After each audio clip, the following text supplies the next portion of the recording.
Okay, it's a pleasure to welcome you all today to Live from my drum room. And I'm going to bring on the star of the show, my guest, my old buddy, Pat Petrillo. Hey, what's up? Hey, buddy. You doing good? I'm doing great, pal. Thanks for being patient. I said I wouldn't do a long intro, and I get talking and I can't stop. Thanks So, for being a patient. Yes, that's me. Absolutely. Check me in, brother. Check me in. oh, you're Hey, too funny. listen, you went to the motherland, a little mangiare, little vino. Oh, yeah. Nothing to be ashamed of there, bro. And Yeah. you And, going as a to matter of fact, more than a little, Pat, more than a little, but it's. you will be running that off. You probably ran half of it off today. I don't know about that. I tried, but I'm getting older. I did get out. I hadn't run even before we left for our trip. I hadn't run in a few days, and then I didn't run at all for that week I was there. So I was like, I got to make this count this morning. That's all right. I don't run it all either, so I run to the dinner table. That's where I Yeah, run. but you have other ways of I have burning some it other. off. Yeah, absolutely. And Thanks for speaking of having me, that, bro. Really, oh, really, my pleasure, my honor. pleasure. As I said in the intro, 99, this is the 99th episode, and it's crazy that it's taken this long to have you here. So Oh, thank you for all your right. Now patience we in have a that regard. great reason to be here. That's right. Absolutely. There you have it. Absolutely. And congratulations on the record. We're going to totally get into that in a little bit, but I just want to say I was digging it on the plane ride home yesterday. I went this morning on my run. I was listening to it, and it's just grows on you. I dug it when I first heard it, but I'm really digging all Thank you, you know man. the playing is just off the hook. Thank you. Everybody. Yeah, it's great. Some great players, and just honored to have such a great, lineup of special guests. And I think everything came out really well. We took our time. It was actually a year ago this week that we went in to the power station to cut it. And but you got to take your time with it. Like Yeah. we had discussed a little earlier, and make sure the mixes are right. And then still with COVID going on throughout the winter, last winter and stuff, couldn't really go in the studio that much, this and that. It was at that peak, so it's like take your time, it'll all work out, so here it is. Yeah. And Yeah. bang. Yeah. Bang. Yeah. And there we have it. uh, It's a little 70s funky, huh? Pretty totally. cool. And I think that's why I was thinking about that this morning. I hope if I say that, Pat's not going to think I'm No, man. referencing it as like, because that's Oh man. my jam. It's your jam. And it's totally funky 70s Well, listen, we're organic. very organic. It's like um to me, it's a very, and I said this to a few reviewers have already stated that, but it's a very New York centric record. I mean, it's a power station, and I wanted to try to cut a bunch of tracks that were actually done at a power station, and just redo them. And with I'm fortunate to have one of the guys who was actually there who made his living at the power station, Nile Rodgers. So Yeah. to me, it's a music that I had in my head, and that I wanted to create and do and be very periodic about it, and it's a groove record, just a bunch of different grooves, a lot of different genres, Really cool. And so, subgenres. so speaking of that, Pat, so a year ago at this time, you guys were tracking. How far before, like how long had you had this idea in your mind that you want? Like, how many months before that did you start really planning it, putting the band Well, together? the first record was the Abbey Road sessions. I guess we'll talk about that one, but too. But like when COVID was really happening, I started, had some time on my hands, Yeah. as we all did.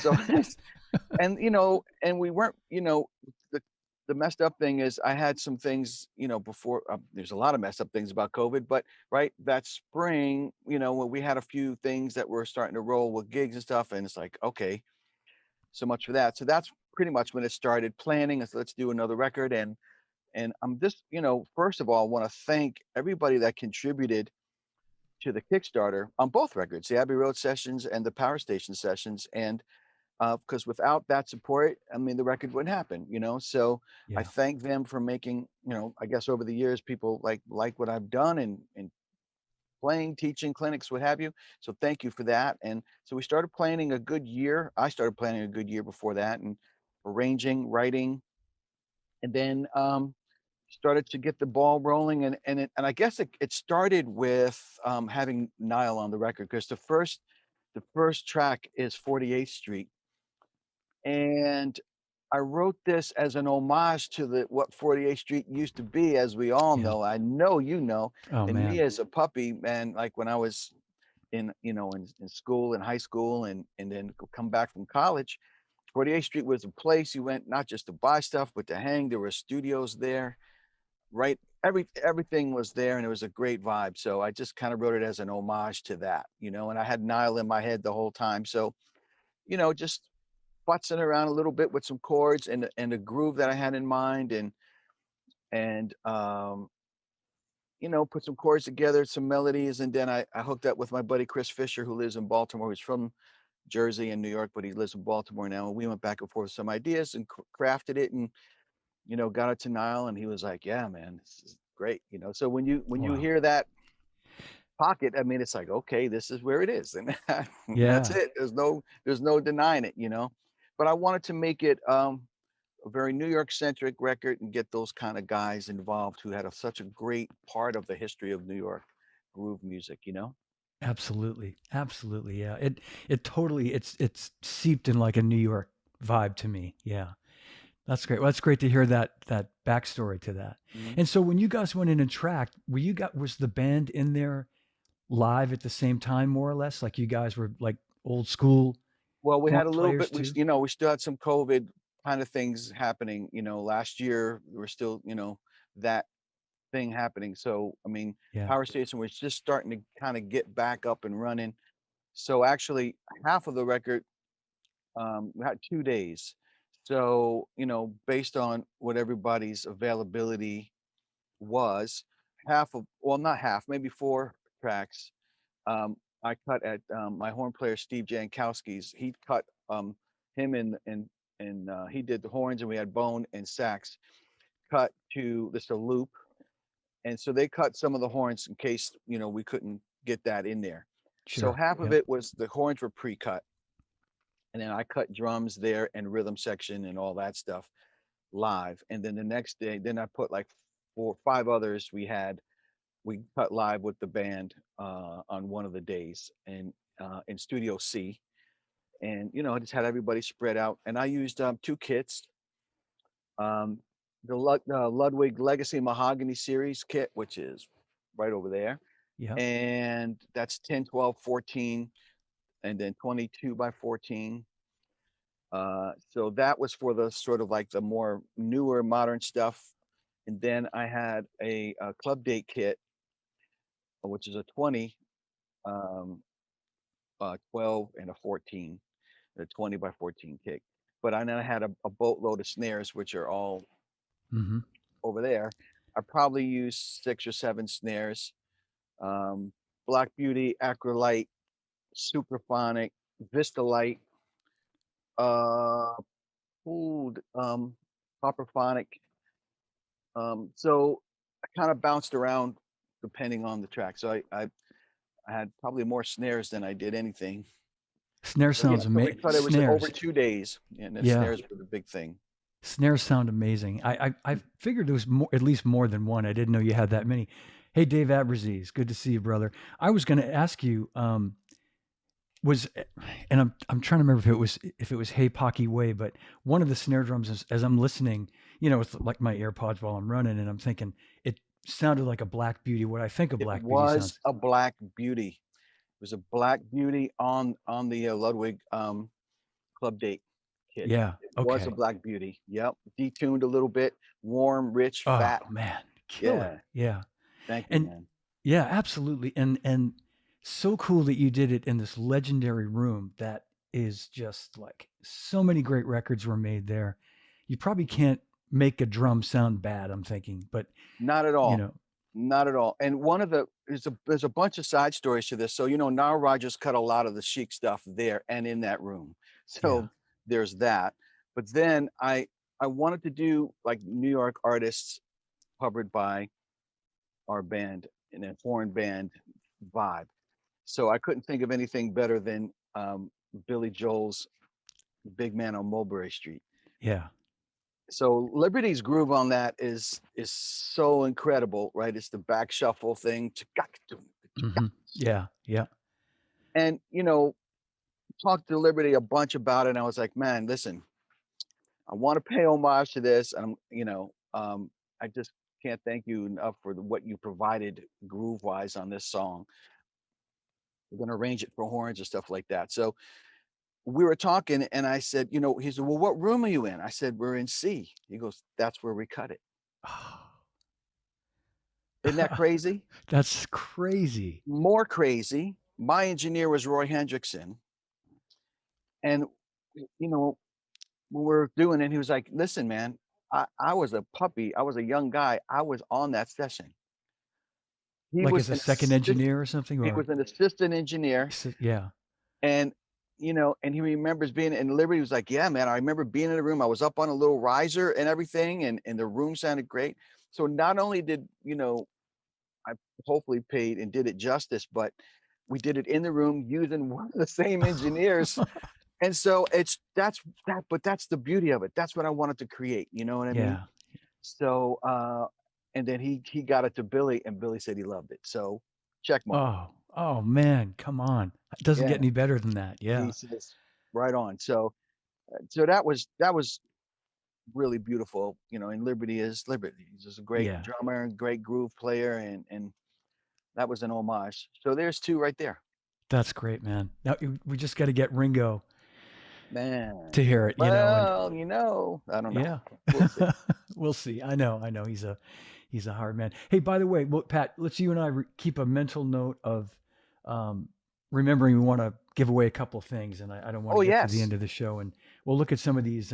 we got vinyl. We got a Yeah. CD. All right. Cool. Got All right. T-shirts. We'll look at some of these questions, and we'll figure it out by the end. We'll figure out Okay, who's gonna get what. Cool. got it. Um, so just to continue talking about the record, cymbals sound amazing. I'm sort of zeroed in on that, and I Hmm. when I sent you the text yesterday, I said I assume that's the organic ride, and it was like really stupid question to even ask you. I know. Oh, it's it it sounds was so good. on most. It was like so. I had the two kits in the room. They were facing each other. So we in the pre-pro meeting that we had with Roy, he was like, "Yeah, man, let's just set them both up."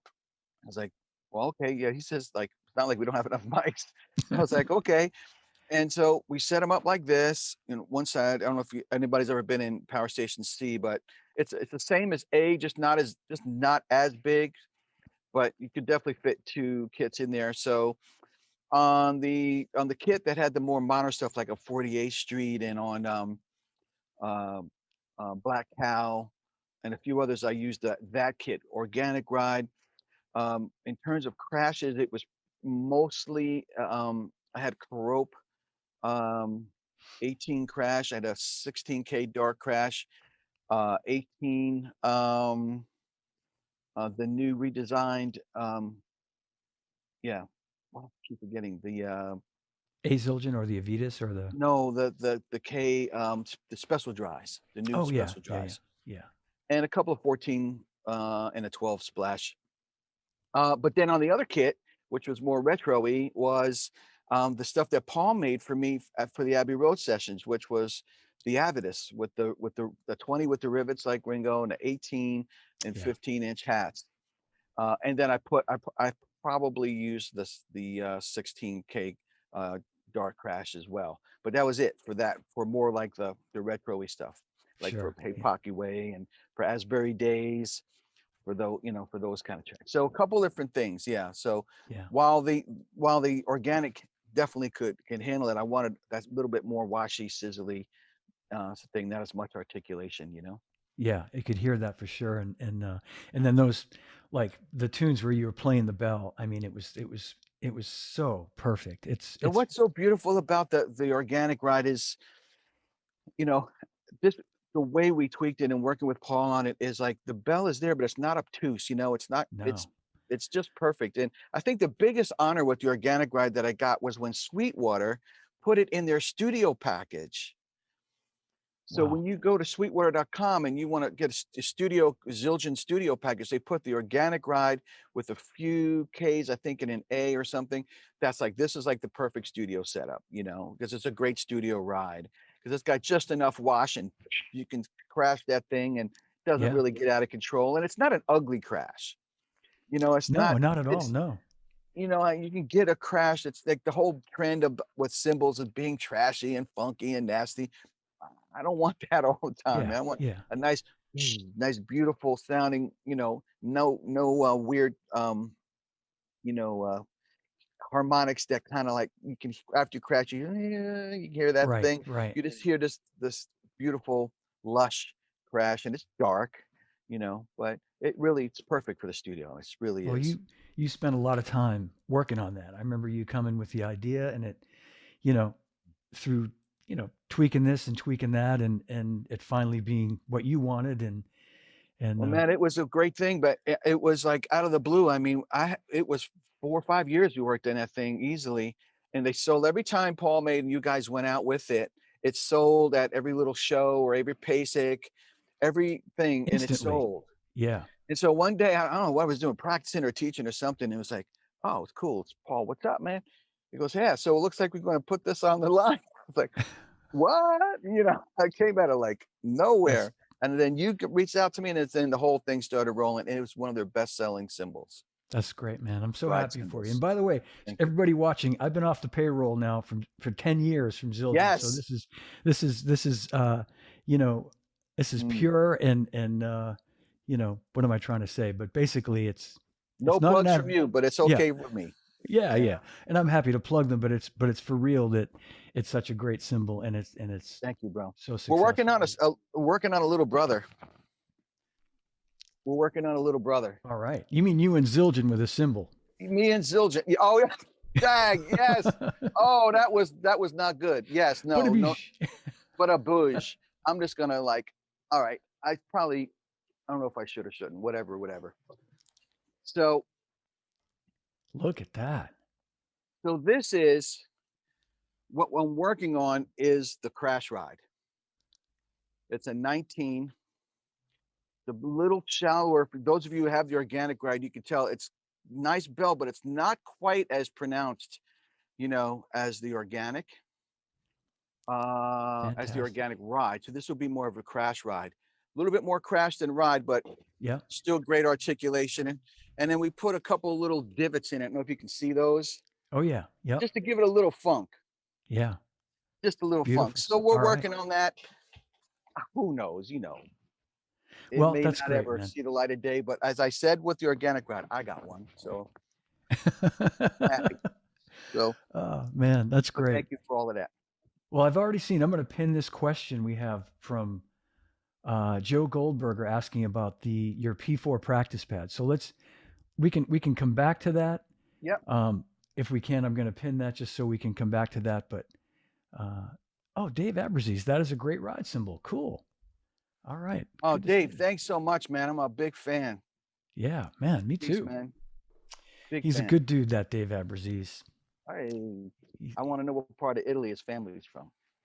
Right Is it on. Yeah. Abruzzi? Is it Abruzzi, or in that same reason that maybe that's the name? You never know. Right. Exactly. Exactly. So I want to jump backwards a little bit, Mhm. and we'll talk more about the record a little bit later on because I Oh, had some you more mean things. this? I mean, yeah, exactly this. I love it. And as you said too, we definitely should talk about the Abbey Road sessions too. I mean, that's absolutely Whatever. something. It's Yeah. your show, Johnny. Well, you're the man. You're here today. So, Man. um, so let's talk about how you got started. I know you started playing. For everybody watching, I just want to share with you. Um, this past summer is 25 years that Pat and I have known each other. And I'll just tell you a quick little story. There's a guy, rest his soul, rest in peace, Al Moffat, who was at the time I was working at Zildjian and Pat was with another cymbal company. and I knew who he was. He was very well known in the industry. Um, as you know, I knew you, Pat, from your drum corps background. Mm. I mean, Hmm. because you were like an ace drum corps guy. And Al Moffat, who was our drum corps like liaison guy, said to me, I think he'd seen you at a Sam Ash or someplace, and he introduced himself to you. And I think, you know, Al, knowing Al, he probably said, like, you know, you should play Zildjian. And you said, Of well, you course, know, that's what he said. That's yeah. absolutely what he said. No, Yeah. it's more like, why aren't you playing Zildjian? Why aren't you playing Zildjian? So yeah, to cut a long story short, he put us together. I got your number. You called me, and that led to you coming up to Zildjian in the summer of '97, 25 years ago. And I remember meeting you at the train station, picking you up, Yes. and the whole ride back, we talked about Ringo and the Beatles. And I'm thinking, Man. you're like this. I knew you played drum set, of course, but you know, it kind of floored me that you like were this Hmm. Beatles expert, this Ringo expert, and that kind of just bonded us from day Wow. one. You know, it's Yeah, it did. And you know, and I thank you for, you know, thinking I'm worthy to be part of the family, man. And I'm Zildjian for life for sure. But uh yeah, so I started playing very early, like many, I think many drummers had, but I had two much older brothers. So the music of the Beatles was in my family like a lot. So mm. by the time I really started getting, they were done pretty much as a group before I really got into it, but the records were there. Sure. So, you know, Me and I too. did, Yeah. and and God's honest truth, I really didn't even, I didn't have a drum set, man. All I had was, you know, I was in school band as a kid, so I had my Regal tip sticks, and I'd be playing on the couch, or you know, I'd be down in our first floor down there with the record player, you know, just listening to these, and I just would sing along. I would learn the lyrics. I knew every lyric. You know, what album was this on? If you could really see my wall right here, is like they're all the records are here on this wall. They're I all right believe it. here, Yeah. Yeah. and in order from "Please Please Me" to "Introducing the Beatles," "Meet the Beatles," the second all the way down to "Let It Be." So that was my first love, and before I could play to the records, I knew the songs, I knew the form, I could sing the lyrics. Just I played it so much because literally I was like an only child growing up. Because by the time I was 6, they were gone. Mm. They were They were that married, much older. Yeah. not Yeah. much older. So these are my new brothers. You know what I mean? Yeah. And that's what Absolutely. I just cling to that, man. And you know, then I finally got a little, you know, drum set from a secondhand hand me down. I think it was called a high low or something like that. You know, and I just would, and that's how I learned to play grooves and shuffles, and just imitated what I heard. I never had a teacher. I didn't take drum set lessons at all. And with people are like, you full of crap. It's like, no, I never took drum set lessons. One time, I only had my neighborhood friends. I didn't really want to get, I wasn't into doing that. You know, it was kind of a little on the shy side. But my mom one day put me in a car and said, I'm going to take you over to the music store and get you some lessons. You need, you know. So went up there. The guy had a Remo practice pad set, you know.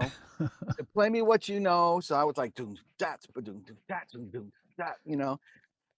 And, you know, the guy was like, oh, okay. You know, I think he was going to put me in a Haskell Hard book or something, you know. And he looked at my mom, and I was not having it. I really wasn't feeling it. And he was like, he doesn't really need lessons. Whatever you're doing, just let him do it. So that was my experience. And I just played to my Beatles records. And then literally one day, because in my neighborhood in Jersey, you use every kind of music you could hear on my street playing out the windows, right? Yeah.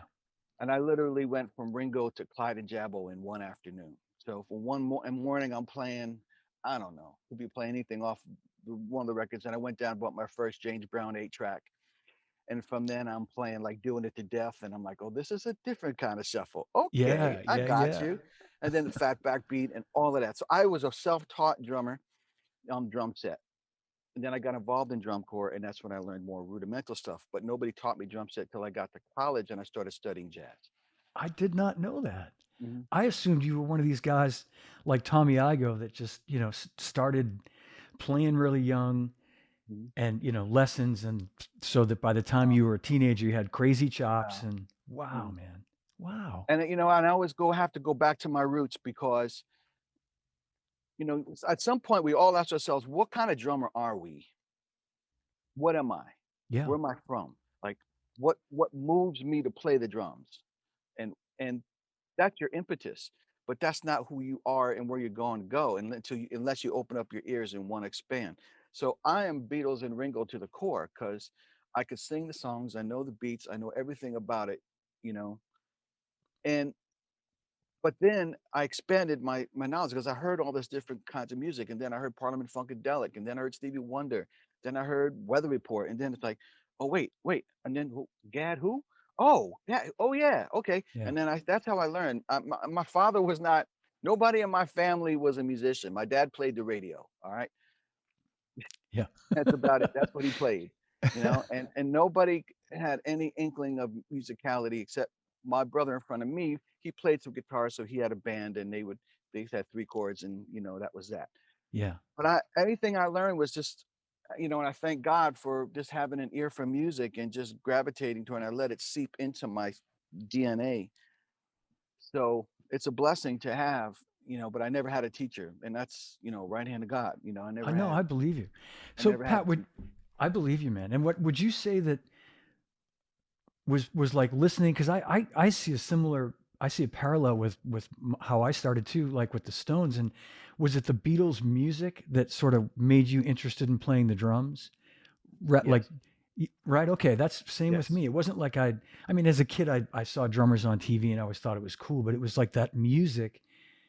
In my case, it was definitely the Beatles too, but like the Stones, and that led me to wanting to play the drums. And it was the same with you and Ringo, Yes. wanting you to, that's that Again, I'm music. really young, but I mean, I didn't have a drum set for those early times, but I had, these sticks that I guess my brother had got me from his band's drummer and gave it to me. And so, I would just sit literally, John, as I would just put the record on and I would just sit in on the little couch we had down there and just listen. And then I'd pick up the sticks and I'd play on the couch or something. I just listen and I learned the lyrics and I flip over the album and yeah, so the drums was just always me. Like that's what I did. Like when I went for those lessons, that one lesson, and I could play, it's because that's what was in me. I mean, so I guess people say, "Can you learn the groove? Can you learn?" I mean, you can, but at some point you got to also say, well, some people are kind of born with a with an affinity towards it because you can listen to music all you want, but doesn't mean that you can just sit there and do it. And Right. so it's a hard thing, even when I teach, it's the same thing. It's hard to say like you have to listen to music before you can play it. And I think like kids today sometimes they don't listen to music, they watch music. Yeah. They Yep. don't listen. They watch it and they come from a different head. Like, so when I play, I'm coming from what's in my ears and what's seeped into me by listening, not by watching it. So that's a little different. So yeah, that was the impetus. And then I just played, then in high school in band, jazz band. Then I was in college. I went to Morehead State University in Kentucky, and I was recruited there to go. And I got out of Jersey for like the first time. It was a big growing process, man, and I wanted to be in an environment like there were people that were better than me in everything, that's how I felt I was gonna elevate Yeah. myself. You were probably the hot shit drummer back home in Jersey, and you Yeah, needed well, that yeah, you there was need a to be lot of good this. drummers, but yeah, Yeah. in the jazz in the band and school band and then, in the Yeah. local drum corps and stuff, but I wanted to go and then I was in, the Bridgeman and stuff like that, the drum corps but I wanted to go and learn music and be well-rounded, and Yeah. I didn't Yeah. like Berkeley was not for me at that time because although I could play drum set, I never really had a drum set lesson formally, you know, until I got to college and then by sophomore year, you know, I wanted to audition for jazz vocal ensemble. This is a kind of a funny story, and I don't want to talk too much, but it's a No, funny no, come story. on. This is what can happen when you go to school and you don't speak up. If you don't like speak up for yourself, you don't have to be a jerk about it. But if you don't tell people what you can do, how are they going to know? Right. You know? So people knew when I got to college, okay, yeah, he's a rudimental guy. Yeah, he's gonna play marimba and all that. Nobody knew, like you didn't know. I this is my first this is what I did when I was 5 years old, man. Yeah. You weren't there in the room when I'm playing and learning all this stuff. So I auditioned for the jazz vocal ensemble. and he had a drum set, because the jazz band was full, right? So, he was like, "Oh, you can't get in that." So, alright. So, I'll go to jazz vocal ensemble, and I never played a standard, man. I never all I knew is I knew shuffles, and I knew what jazz was, but I Sure. didn't study it. So, he starts playing, All of Me or something, and I'm just listening, and he goes, "You know this?" And I'm like, "Yeah." I'm like, I didn't know what the hell he was playing. I had no idea. Yeah. I'm like, "Yeah. Okay." So here we go. Ears went, "Whoop," and he says, "Oh, it's AABA." It's like, "AABA, okay. That means it's like the chorus." I'm like, so I'm talking like pop language now. "So you mean like the chorus twice and then like the bridge and then back to the chorus?"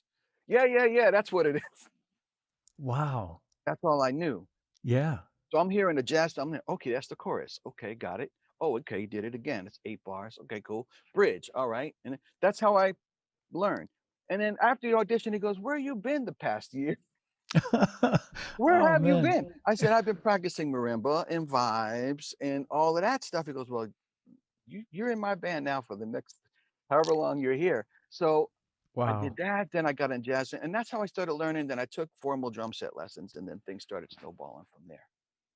Man, that's great. That's it's a great story. It reminds me of our friend Dennis Chambers too, who Exactly. We've had yeah, this conversation too. We talked about our abs similarities. I'll bet. I'll bet.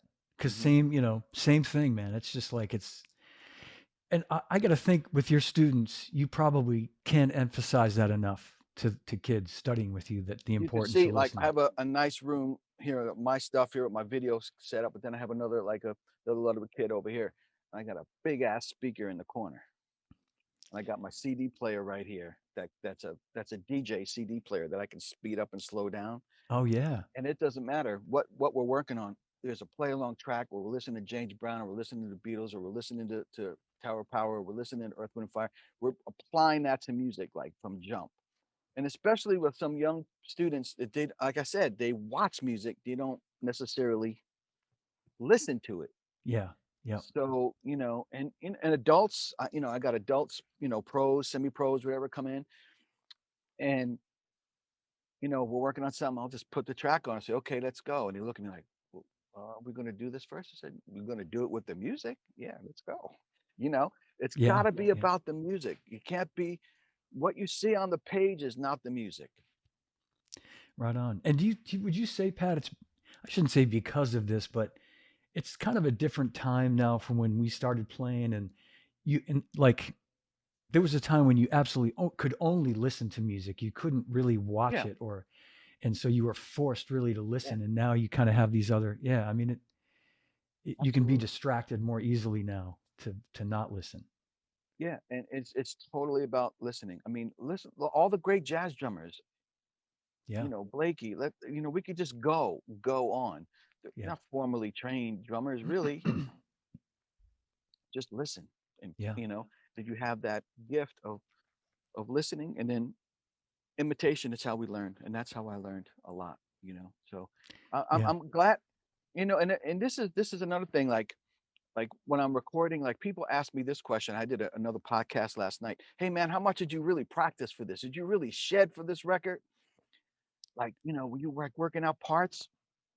I was like, "Other than us rehearsing the tunes, no.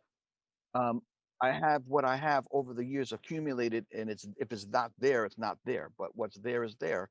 But I'm not going to pre-plan anything other than the beat for the song, Yeah. obviously, because I Yeah. don't want to sit there and waste time and money. But I am prepared with the groove I'm gonna play. I'm not sure how I'm gonna get from point A to point B all the time, or what fill or whatever. I didn't pre-plan anything I'm gonna play, or the drum solos that I did was one take. Wow. Really everything like Yep, the song Running where you play one you take. have that. Wow. First take, only take. Again, right hand, I believe you, first man. Yeah. take, only take, and we got video proof of it. It First take, sounds only very take. fresh and It's like fresh. that spontaneity. So I guess we could talk about that. So we did Earth, Wind& and Fire is huge influence to me too, like in that same time period of growing up, how stuff just hits you, man, and Yeah. all in all, great record. I Yeah. am all of those records. When you're impressionable, like 8th grader or whatever, that stuff hits you with sincerity. It smacks you in the face. Not just groove wise, but lyrically, you know, Yeah. and for me, Yeah. even spiritually in so many ways because of their message. It was a great message to hear at that point in my life as a youngster, you know, to be inspired by that music. Absolutely. So running, you know, and it translated great for the big rhythm band because it's a what I like to call a Badia song.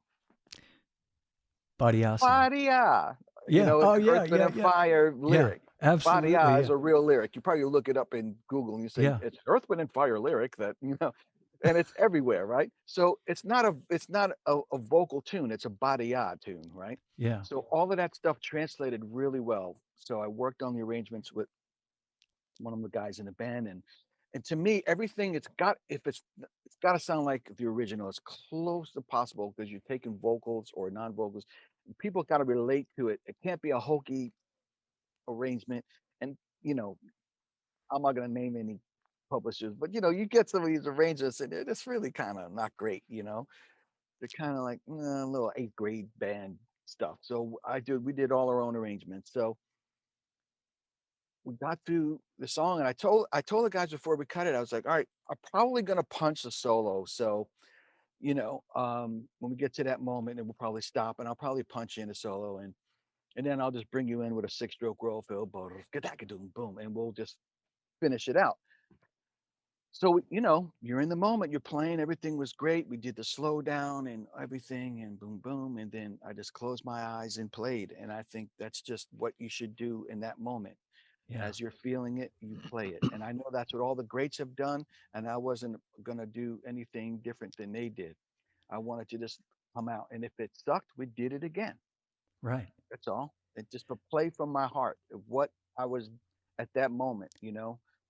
You know, not in no way I'd say it. I'm comparing myself to Steve Gadd, but that's like my Asia thing. Like, just play, and Yeah. whatever Yeah. comes out, if you don't like it, we'll do another one, you know, and I wasn't thinking of that at the moment, but I did it and just played what I played, ended it, and the band was, like, sitting there going, "Oh, man, It's he great, man. he cut it, he cut it. Okay, here we go," because they thought I was gonna stop.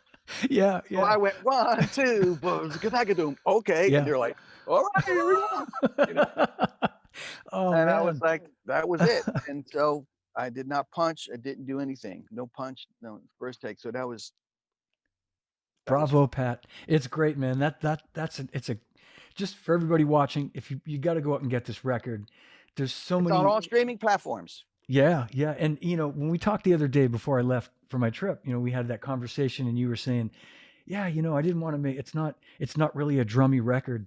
And the more I listened to it, I totally know what you're saying, but anybody who any drummers that think they might not buy it because it's not drummy enough, no. He's being humble when he says that.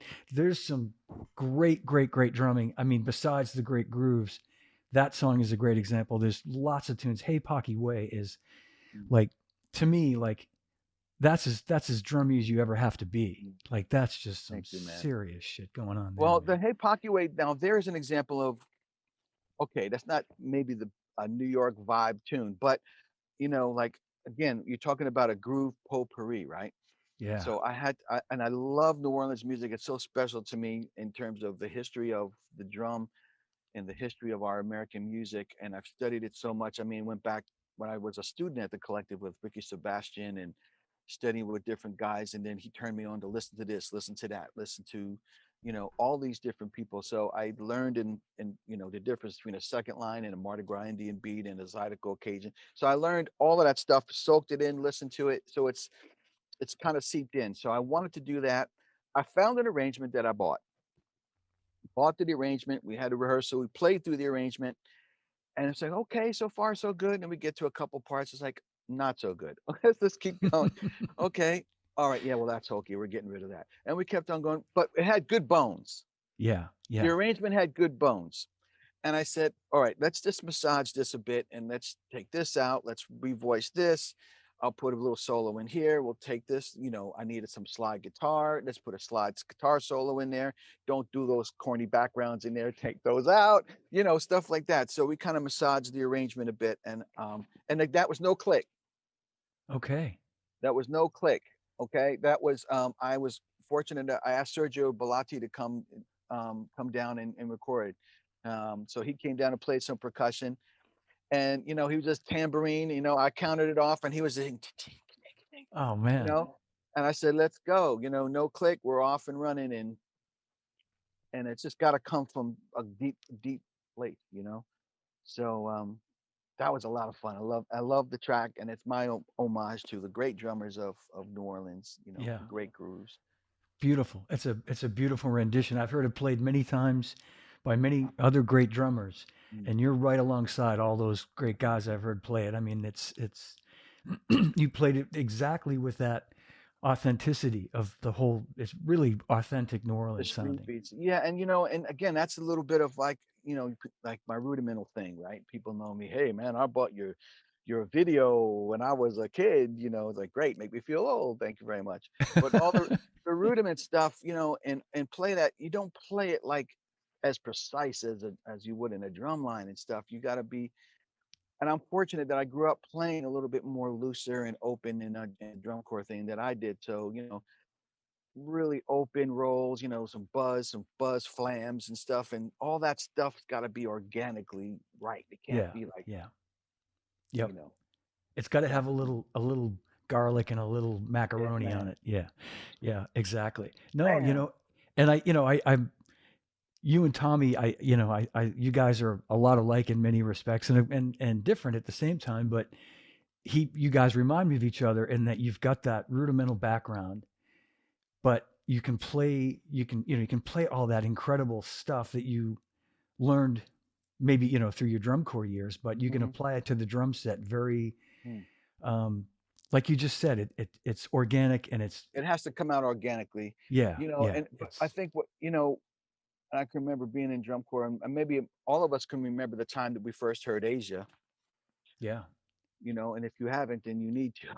Oh God, So yeah, yeah, so I can remember listening with my drum corps friends, and this is again how I learned. And we were listening, put I'm probably might have been a cassette by this time, I don't right, know, but right. Late it was '70s, in the, yeah, yeah, early '80s, mid early '80s by the '80s. time I got my ears on it, right? And I was like, "Shut the front door." What? I mean, it is it's groove, but then I'm like, "That's a Rademacher. Those are six-stroke rolls. Wait a minute, that," and I'm like, "Whoosh, okay, connection made. I get it. It's gotta come from that organic place, and you do it musically. You don't try to put square peg in a round hole." And like my other drummer friends who play drum set, rudimental guys, "That's Rodney McHugh. You hear I was going, all of this stuff. You talk that drum language, and nobody wrote that shit down for me, man. Yeah, yeah. We just sang it and learned it. But that's, thanks. I have to thank God for everything when it comes to all of that stuff, man. So many great influences I've had, and he's just right up there, you know. He's a pretty good drummer, that Steve And Gadd. He's that pretty good. Steve Gadd, just a He's okay. sweetheart of a man. He really is. I got to And just sidebar quickly. So I talked to him the other day while I was still in Italy, is and he on the road still, or is he home? he's on the road with James Taylor. That's He right. was that night I talked to him. He was in Leeds, England, getting ready to Wow. do a show, and we had missed each other before I left. So I called him and checking in, and he's so funny. He wanted to know all the restaurants that we've been eating at, and like how was the hotel, and have you been Mm. running, and he's just like he's a mentor in so many levels. I guess is what I'm trying to say. It's like he's just such a great And human. I have a Steve Gadd story, and then we'll continue on what you want to talk about with. But um, I probably not going to see this, but um, I've thanked him numerous times. But one of the times before COVID that I saw him, we were texting back and forth, and he was in New Brunswick here with Sanborn, because Mm, come out, come hang. We'll go grab a Starbucks, right? right. So Yeah. so and he goes, "Hey Paul, come on, come over, come hang. Can you come to the sound check? My drums just aren't sounding great. I need another set of ears on my drums. You know how he is." Yeah. I was like, "Yeah, okay, I'll be there."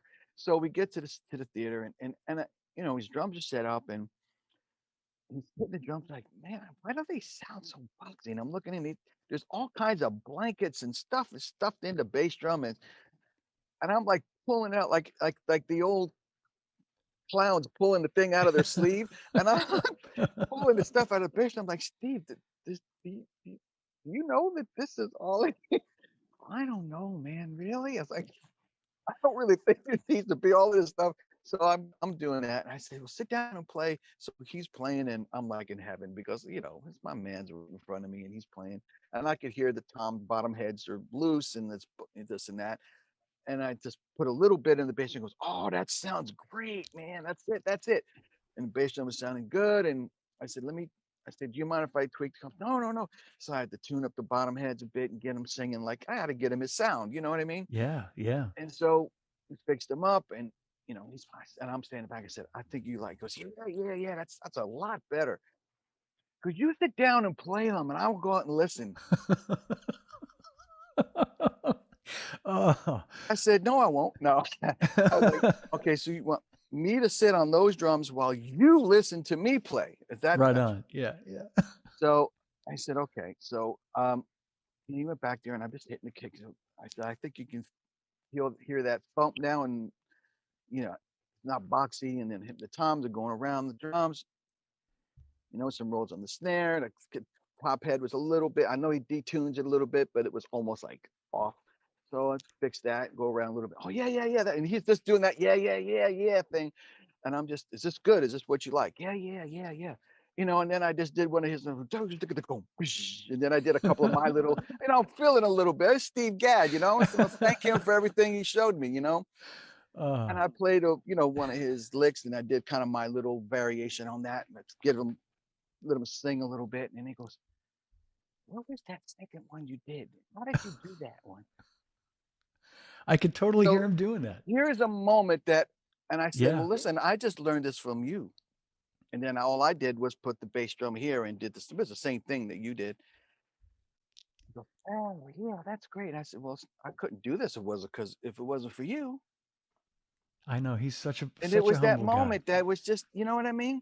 And Yeah. I had to let him know that thank you, that this is because so many drummers could take what he heard, what he did and on it. And then wouldn't you know, after that, like I'm backstage and Sanborn comes in and they're getting ready and here he is working out the thing that I just did.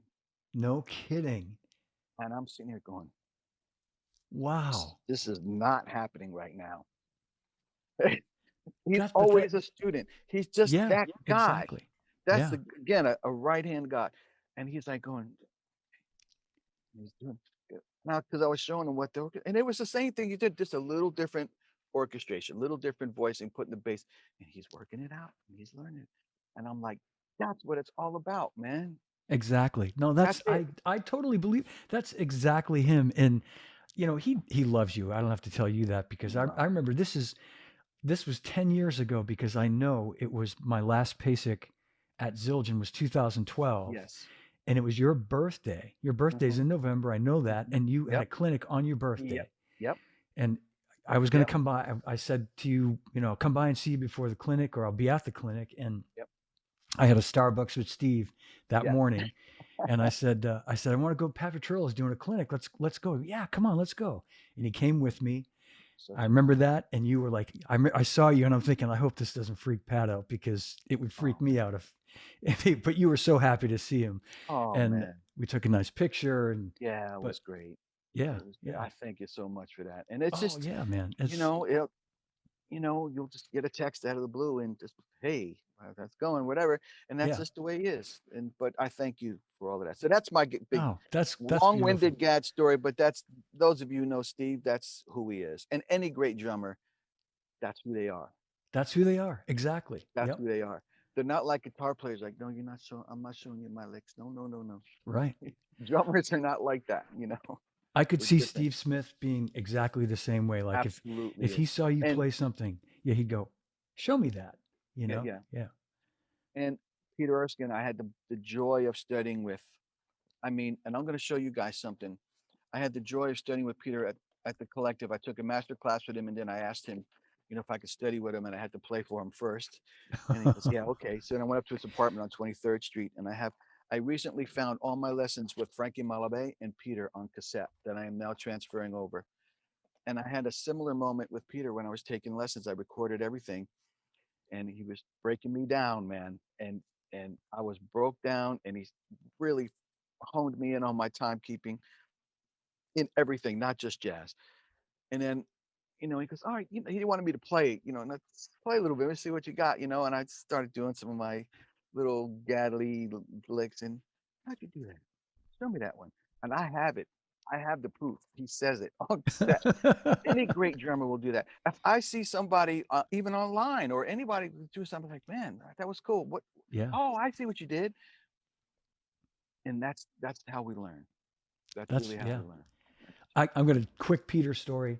Exactly what you're saying, um, and I've told this story before, and it's a shameless way to throw my hero Charlie Watts into the mix. But I Oh brought man, Peter and a bunch of drummers, Steve White. It was in London to see Charlie play with his jazz band at Ronnie I've Scott's. seen This was pictures of that. Yes, yeah, it's Andy Newmark and Steve White and myself, Petrillo, Peter. everybody. Yeah, Yeah, and so we go and see Charlie after the I think it was after the first set or after the show, and he knew Andy a little bit. He knew Andy because Andy played with Ronnie Wood, and he knew who Peter was. They'd never met before, but he kind of pulls me aside and he said, "What'd you have to bring him for?" It was like he was glad he was glad to see everybody, but he knew Peter was like legit jazz, and he's yeah. like, what why did you have to bring him? Oh my Like, goodness. yeah, I mean, so for him to give you praise, for Peter has that way of intimidating people. So In a nice yeah, way. yeah, Love him exactly. such In a playing was nice way. such an influence on me, but he's Jersey through and through, he's from South Jersey. And he got that, that fire, but yet the passion, but the delicateness and everything, but he really helped my time. So thank you, Peter, for Yeah, everything you did man, for all of us. that's So great. Well, there you have so talking about teaching, and I know we'll wrap it up in a little bit, but I wanted to segue over to the collective because you mentioned studying there, and it. Yeah. then later you were on the faculty for 20 Bunch of years off and on. yeah. Yeah, there was time I was there for maybe, 5, 6 years, and then I did more gigging and playing Broadway stuff, and then right before it kinda, like, closed in some ways, about another 6, 7 years, yeah. Yeah. So, it was a cool hang. Had a lot of But I good teach students come yeah, I through. teach Yeah. privately, Zoom-wise too. I have, a few days a week, I have students come to me come up from Philly or I have a guy comes from actually from West Point, he's in the Army band there, he comes down. Um, so, I do that. I do Zoom. So, people can hit me up on Instagram too and message me at Pat P Drummer. That's my Great. Instagram handle, Pat P Drummer, and patpdrummer.com is my website. Very simple. I kind of made them synergistically easy. But, Great. I teach a lot still. Um, the biggest thing the past, year or so has been the band. And now the thing has released so well. It's starting to move up. I mean, there's a smooth jazz track on here, but it's really an R&B track. Knocks me off my feet. It's a cover of Stevie Wonder, but the label, which is Autumn Hill Records, so I want to thank those guys for doing this and the promotion that they're putting behind it and everything. And it's already creeping in the top 100 charts on smooth jazz thing. Great. It's only been out 2 weeks, so I figured like, listen, by any means necessary. If that means that smooth jazz thing, people get to recognize what the record is, and then they go download it. Great, So that was the first release, and then in November we're going to release 48th Street, the Nile Rodgers track. We'll have a very cool video too. Maybe we'll debut it on your show or something. Yeah, man. So Awesome. Well, quickly too, Pat, can you run down besides Niles? I know Osnoy. There's some yes, really great guests on this record. I mean, so like, on Black Cow and Big Man from Mulberry Street is Osnoy, and I've recorded with Oz a little bit uh, prior to this, and so it was great to have him on this record too, because I heard his sound on Black Cow. Now Black Cow, again, quintessential New York thing, yeah, man. but it wasn't recorded in New York. I wondered that. It was recorded It in was LA, in probably. LA. And you know Yeah. who the drummer was? Bernard Purdy. No, not on No, Black Cow. no, that was Paul Humphrey. Paul Humphrey. Paul Humphrey. Yes, yes, And yes. who was Paul Humphrey? He was the drummer for Lawrence Welk. Now I mean, Yeah, can you get more I like, know. isn't that That's right. crazy? Yeah, and he has quite a session resume, Paul Humphrey. Amazing. Besides, yeah, yeah. I mean, like kind of like a like a Shelly Man who Exactly. yeah, like a session guy, but Can also like do a everything. So everything. Yeah, underrated cat. But anyway, so I kind of massaged those parts a little bit, brought it up to date a little bit. I had to have Oz on there, and he sounds fantastic on oh Black man, Cow. yeah, And then on he's also on Big Man on Mulberry Street, which we talked about. Running, what we talked about. And then Hey Pockway, but then there's another track that I wrote called Asbury Days. So the other kind of thing that I wanted to get is more of a like a who we talk about who are you as a drummer and who am I? What do I like? And in this area in Jersey, this scene, yeah, Bruce and this and that, but so many different like I think the big thing is horn bands. Like Jersey is kind of known for that, the yeah, rock and horn band kind of thing with Southside Johnny and the Asbury sure, Jukes. That's the kind of vibe I wanted to create with this song. So I wrote this track that it's a fun party song, but it's, you're gonna listen to it and you're gonna know you're in Asbury Park. yeah, yeah. So I wanted to get a harp solo on it, and John Popper is literally from the town next door here. So I essentially just reached out to his management. I said, "Hey, I'm Pat Petrillo from Jersey. Da, da, da, da, da. I would love and be honored if John would play on my record. We're gonna do, this track that I wrote." So we had came up with a little demo, sent it to him. He goes, "Oh, he'd love to do it." It's So he, unmistakable too that it's John. yeah, Sorry for interrupting, but no, it's it's true. so great. Yeah, Mm.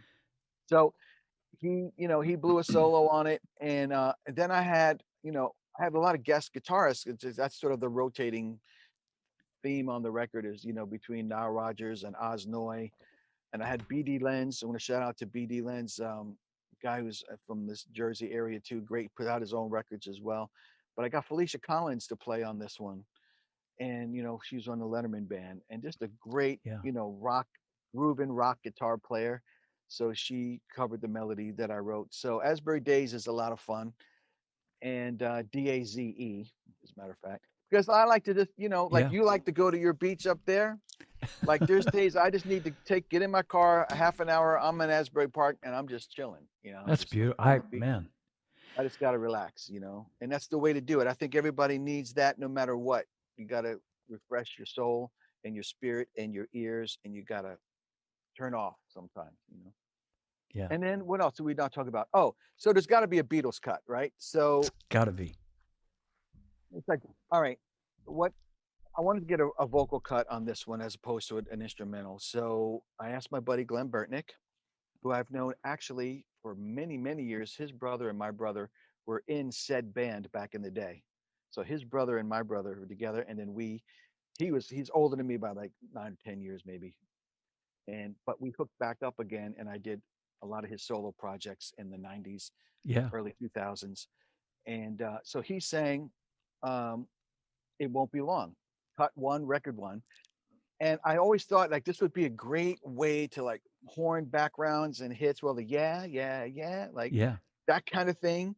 So horn backgrounds and kind of rock it, make it bring it up to date a little bit. And then I had Popper blow a solo on that one as well. Great. So it's a Yeah. really diverse record, man. And I'm just real proud of it. And I think drummers will dig it. Um, because I think they're gonna really like the grooves. I think they're gonna like overall the music in general. So it's I it's think not a so too. dig me record. No, no.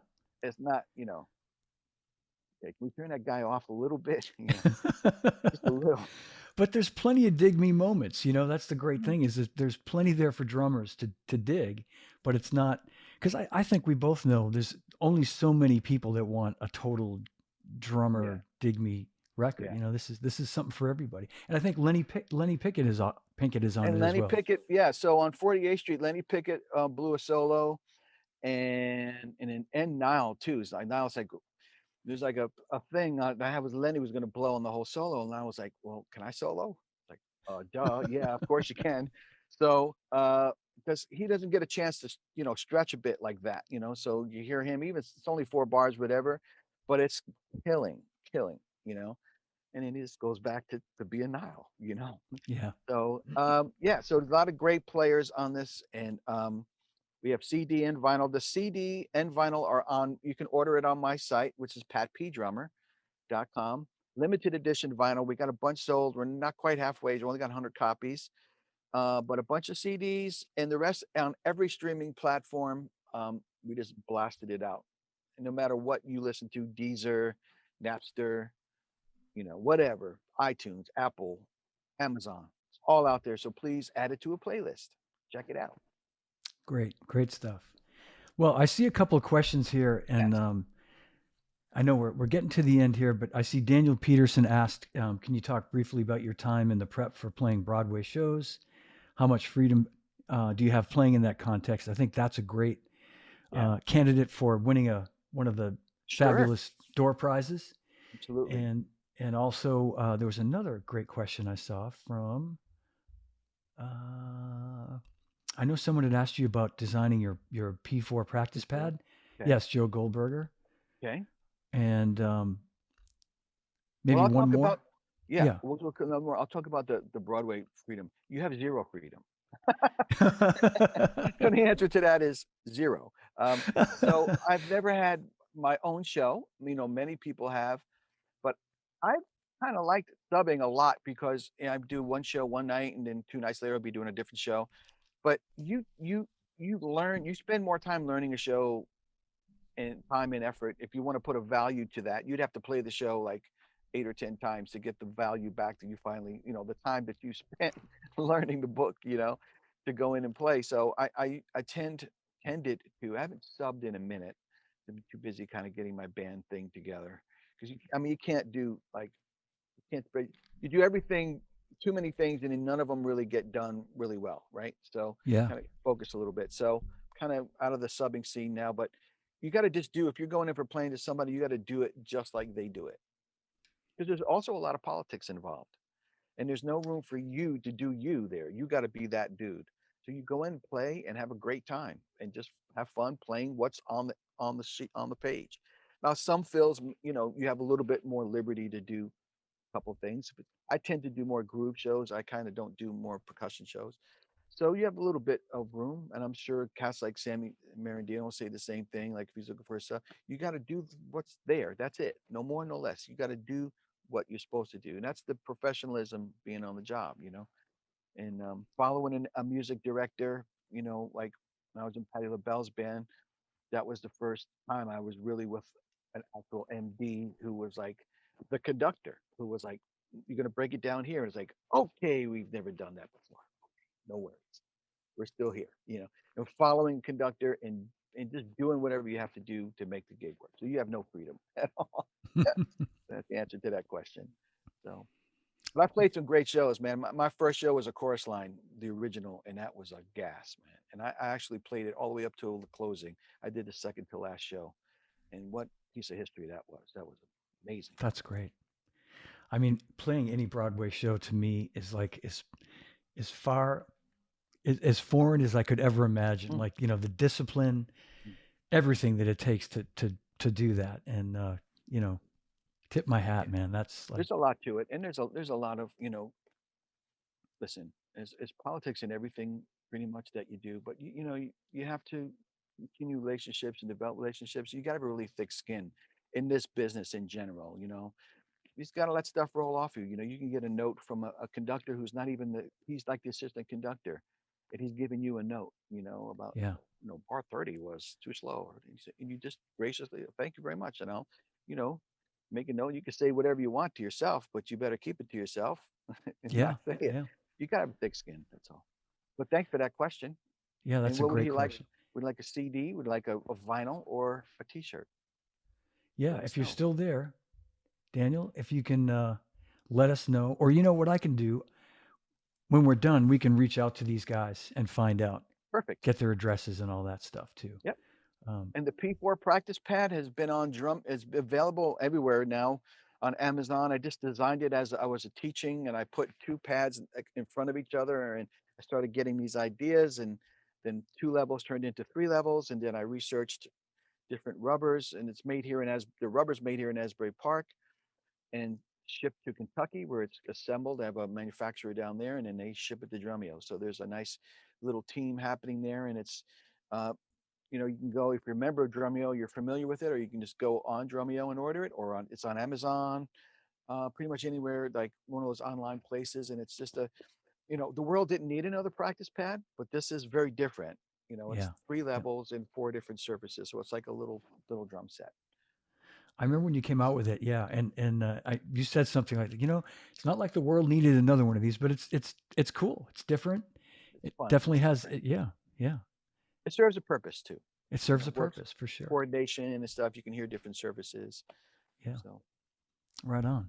And I do want to mention before we wrap things up that um, Pat is going to be featured in this is the Modern Drummer podcast, and this should be on MD's all their platforms this coming Thursday, which is the 13th, I think. Yeah. And Pat is going to be in an upcoming issue of MD. Not sure exactly when, but it's going to be down the road a ways, which mhm. is great because this record has lots of legs. So keep your eye out for that. It's going to be a nice Yeah, feature. thank you very much. And I've never been in Modern Drummer, Crazy. as I you know. know, Yeah. but that's all right. It is what it is, and there's a time and place for everything. Yeah. So that's yeah, in a couple months, I'm pretty sure that will be happening. Good. Good. Good. Yeah, Well, good. And that'll serve to, kind of keep this whole thing and out keep the there, record alive. Yeah. Absolutely. Yeah, and again, anybody that would like to reach out for any kind of reason, whatever, whether it's a Zoom lesson or whatever, just hit me on Instagram, just Pat P Drummer, and we'll connect. You know, but Great.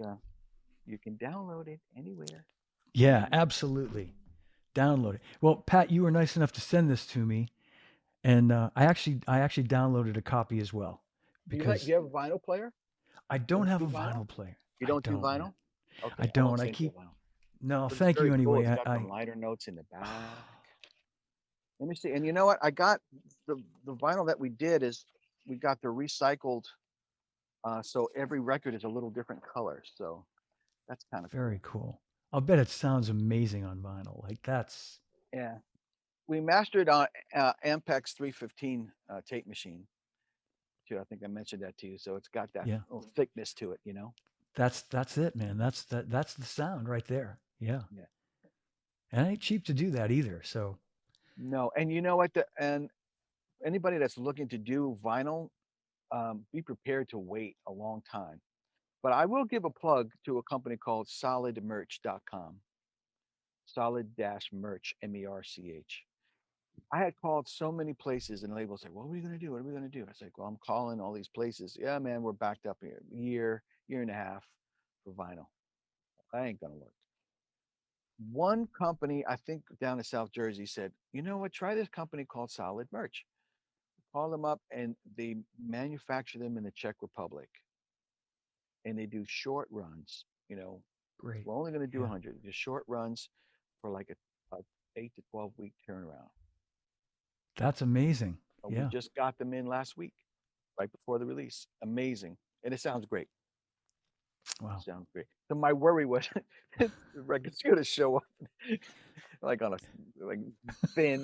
We paid for the 180, just a little piece of whatever, and it's all messed up spelling. All this, Yeah. Good luck getting uh, your money back or good whatever. luck Yeah. getting Yeah. your money back. No, No, it's but it great. all So I highly recommend that company.